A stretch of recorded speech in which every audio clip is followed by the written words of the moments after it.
সুশীল সমাজ বললে বিগত দিনগুলোতে আসলে সুশীল সমাজের প্রতিনিধি হিসেবে যারা কাজ করেছেন সুশীল শব্দটাই একটা গালিতে পরিণত হয়ে গেছে। আমরা সুশাসনের মূল জায়গাটা থেকে আমার মনে হয় যে ফোকাসের বাইরে চলে যায়, কারণ সুশাসনের কনসেপ্টটা আমার কাছে মনে হয় স্ট্রাকচারালি একদম পরিবার এবং সমাজ থেকে বিন্যস্ত থাকে।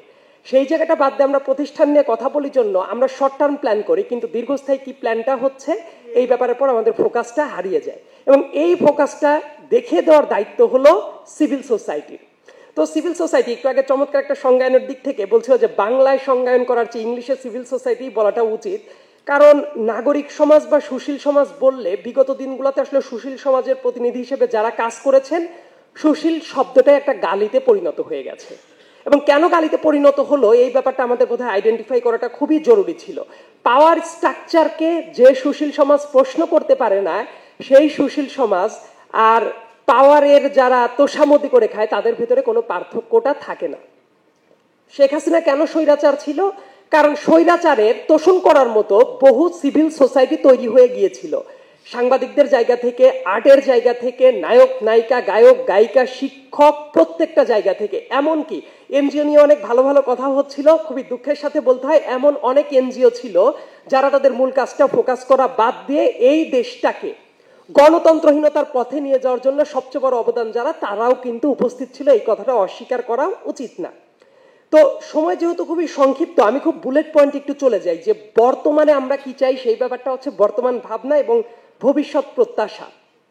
আমাদের মতো তরুণদের তো আসলে প্রত্যাশার জায়গাটার কোনো শেষ নাই, কিন্তু অনেকগুলো দিন 7টা বছর যাবত আমি যখন এই পলিটিক্যাল অ্যাক্টিভিজমের সাথে জড়িত ছিলাম, 2018 সালের আন্দোলন, 2024 সালের আন্দোলন, খুবই ফ্রন্ট লাইনে থেকে আমার যেটা আন্ডারস্ট্যান্ডিং যেটা হয়েছে, তরুণদের জায়গা থেকে আন্দোলনের আগের পার্সপেক্টিভ আর পরের পার্সপেক্টিভের ভেতরে যে পার্থক্যটা থাকা দরকার সেই ব্যাপারটা আমরা বুঝতে পারছি না। এই কথাটা শুনলে অনেকেই আক্ষেপ করতে পারেন, আমার জায়গা থেকে তো বলা উচিত ছিল তরুণরা সব পারে, এই কথাটা ভুল। এই সরকার এসেনশিয়ালি কেন অনেক জায়গায় ব্যর্থতার পরিচয় দিচ্ছে, তার কারণ আমার ফ্রেন্ডদের মতো তরুণরাও যেমন আছে, অনেক বয়স্ক মানুষ আছে, কিন্তু 35 থেকে শুরু করে 50 বছর বয়সী যারা একই সাথে বিভিন্ন এক্সপার্ট অপিনিয়ন দিতে পারে এবং কাজ করতে পারে, এই ব্রিজটার সিরিয়াস লেভেলে একটা ঘাটতি আছে।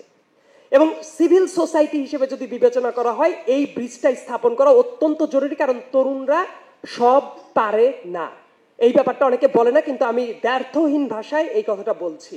আরেকটা যেটা খুব গুরুত্বপূর্ণ ব্যাপার, আমাদের নাগরিক মাইন্ডসেট যেটা চেঞ্জ করার জন্য দেখবেন আমাদের সার্ভিস ওরিয়েন্টেড কোনো মাইন্ডসেট গড়ে ওঠে নাই। প্রত্যেকটা জায়গায় আমাদের লর্ডশিপ টাইপ ভূমিকা আছে। যে কোনো সরকারি অফিসে যান, যে কোনো অফিস স্ট্রাকচারে যান, প্রত্যেকেই সার্ভিস যে দিচ্ছে সেটা ভুলে যায়, এক্সপেক্ট করে থাকে তাকে কেউ রেসপেক্ট কিভাবে করছে, কিভাবে স্যার বলবে না বলবে, এইটা নিয়ে তাদের মনোভাবটা ব্যপ্ত থাকে। সো বর্তমান কনসেপ্টে আমি যেটা বিশ্বাস করি, বাংলাদেশের সবাই যাতে নাগরিক হয়।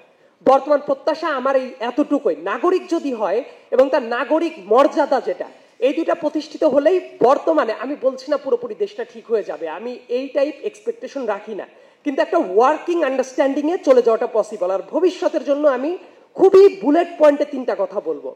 বাংলাদেশ একদিনে ওই শেখ হাসিনার বানানো হাবিয়া দোজক থেকে জান্নাতুল ফেরদৌস হয়ে যাবে, এটা আমি বিশ্বাস করি না। কিন্তু যেটা চাই আমি, অ্যাকাউন্টেবিলিটি নিশ্চিত হোক, এবং সিভিল সোসাইটির ভূমিকাটা যেটা হওয়া উচিত, প্রত্যেকটা জায়গায় ইনস্টিটিউশনগুলোকে শক্তিশালী করা।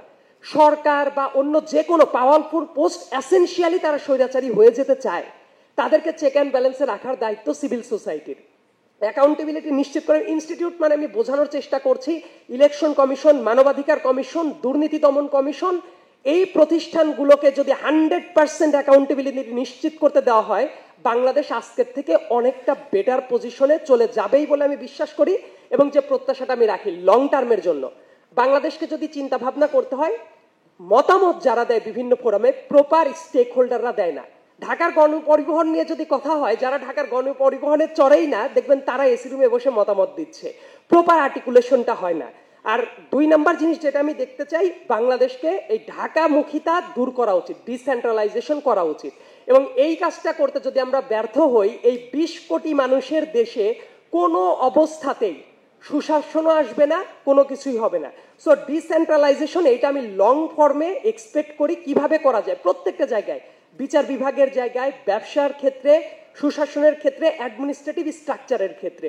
আমার মনে হয় এই কয়েকটা ব্যাপার যদি আমরা নিশ্চিত করতে পারি, আমি বিশ্বাস করি পুরোপুরি ভালো না হলেও বর্তমানে যে জায়গা আছে এর চেয়ে অনেক বেশি ভালো পথে সামনে এগিয়ে যাওয়াটা সম্ভব। ধন্যবাদ সবাইকে।